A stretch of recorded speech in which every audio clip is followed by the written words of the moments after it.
I'm Mahdi Shaheeb Sher. My website is www.mahdishaheebsher.com. I think one of my interests in the world is Mahdi Shaheeb Sher, the Western banking crisis. I think the Western banking crisis is a historical turning point in the world. I think we've had the Western banking crisis from about 2010, maybe about 20 years ago. I think the Western banking crisis is quite significant because what we've seen with the Western banking crisis is a massive shift of wealth from the West to the East. So I think the world has changed a lot with the Western banking crisis. I think we've seen kind of two banks in the United Kingdom nationalized of £750 million, and we've seen liquidity issues with a lot of the banks around the world with access to money and some of the funds and things they have access to. So I think some of their funds and things have dried up. So we do have a liquidity issue with the banks. I think with the bank, they have a combined access to maybe something like $50 trillion worth of wealth. So I think banks are very important in kind of the Western banking crisis.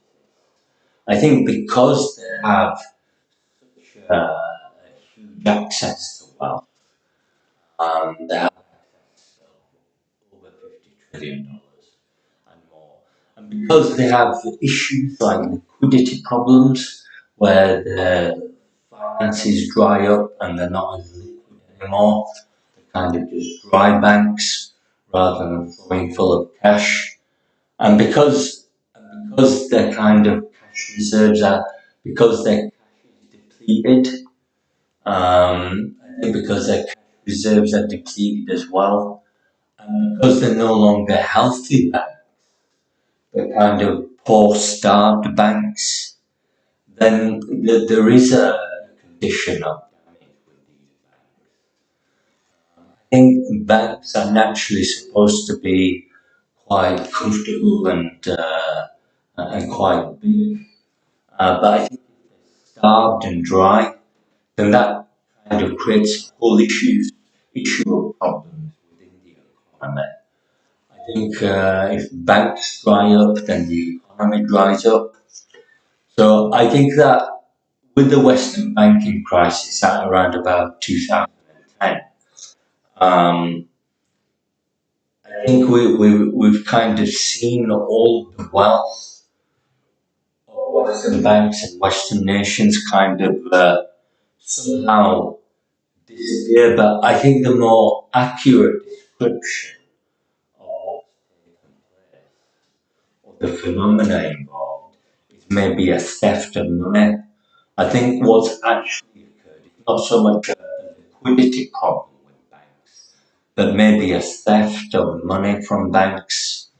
And I think it really is more to do with Asian China, India, maybe Vietnam and Japan and other countries who have found a means to maybe manipulate the stock exchanges and the finances and the banks and their banking practices and the wealth funds and pension funds. I think that we do have a condition where a lot of the wealth of Western countries, Western banks, has shifted from the West to the East. I think it's something like $3 to $5 trillion. That's the level of wealth that we've seen kind of move and shift from the West to the East. I think with that kind of change in global economy, where a lot of the wealth from Western nations has disappeared, and it seems to have transferred to Eastern nations, um, China, India, Vietnam, Korea. um, in Malaysia. I think if you look at the economic prosperity of these countries, they are very prosperous at the moment. They do seem to be tiger economies that have done very well 15 to 20 years. And I think they have seen an improvement in their economies. They've seen an advanced development of their economies. And I think they're now kind of like developed, advanced economies, maybe a basic level. I think that's what's happened with some of these Western nations, sorry, countries and the Eastern companies and corporations. We've seen kind of the migration of wealth from France and Germany and Great Britain and America as well, with banks like Santander, Credit Suisse, maybe JP Morgan, Barclays, or maybe a lot of the other big banks, banks. We have the French banks as well, France National or something. We had kind of the French banks and the Swiss banks. A lot of the American banks. I think those are mainly the banks that dried up.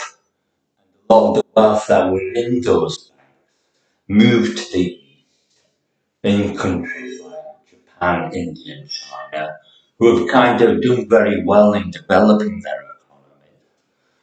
I think with this shift of wealth, we've seen a very different change of living standards and the quality of life and living standards. We've seen kind of a collapse of maybe public infrastructure and government infrastructure, um, partly because there's a huge change in the wealth of countries now. I think that Asia is leading the way in the economy of the future. And I think that the global economy is more dependent on not so much the Western economies anymore, but Asian economies, and also Africa. I think it's more dependent on Africa now, and South America. I think that the fact that the global economy is more dependent on new rising powers in the world is slightly concerning. I think that if we had a traditional balance, or maybe a return to the status quo, where the long relied upon and maybe the traditional reliable economies were the safe kind of economies in the world, then I think that we could have a better situation where there's an even balance of wealth in the world. But I think because we're witnessing kind of the collapse of Western economies with the Western banking crisis, and we're seeing kind of a resurgence of Asian tiger economies, advanced economies, then I think we are seeing the collapse of Western nations. I think we are seeing some kind of Western banking crisis. I think one of the influential things was kind of the nationalization of banks. Obviously, banks I think are very private institutions and organizations that depend on a private pool of wealth to be full extreme volume. I think if you nationalize banks, you almost concentrate banks, and I think you concentrate some of the finance and the investment around it. So I think that with the banks, they should never be nationalized as they have been. And I think a lot of countries around Europe, particularly Europe, are following a trend of nationalizing banks think that is a very concerning development. I think that some Western economies are being very protective with their economies because of Asian economies and African economies, American economies. So I think they're being very protective about their economies. I think they're resorting to trade protectionism and licensing and very other consumer rights. I think they're trying to monopolize their position as retail consumer population areas. So I think they're trying to be very defensive about their populations and their access to national wealth, these populations. I think with this protectionism, there's not so much liberalisation of economy, but there's maybe a far-right conservative policy and agenda towards economies. I think we're introducing blue politics and maybe far-right and conservative politics around the global economy.